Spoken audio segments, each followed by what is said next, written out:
മാനത്തെ മാളികയിൽ നാണം കുടുങ്ങിയില്ലേ അപ്പൻ്റെ കയ്യിൽ നിന്നും കൂടെയാത്ത കുപ്പി വള തരുമോ അമ്മ അവൻ താഴോട്ട് പോരുമ്പോൾ അവങ്ങളാണെങ്കിൽ ഞങ്ങൾ പൈക്കച്ചോട് തരാം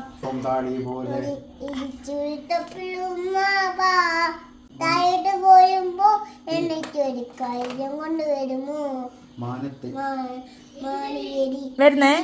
നാണം കുടുങ്ങിയില്ലേ അപ്പൻ്റെ കയ്യിൽ നിന്നും കൂടെയാത്ത കുപ്പി വള തരുമോ.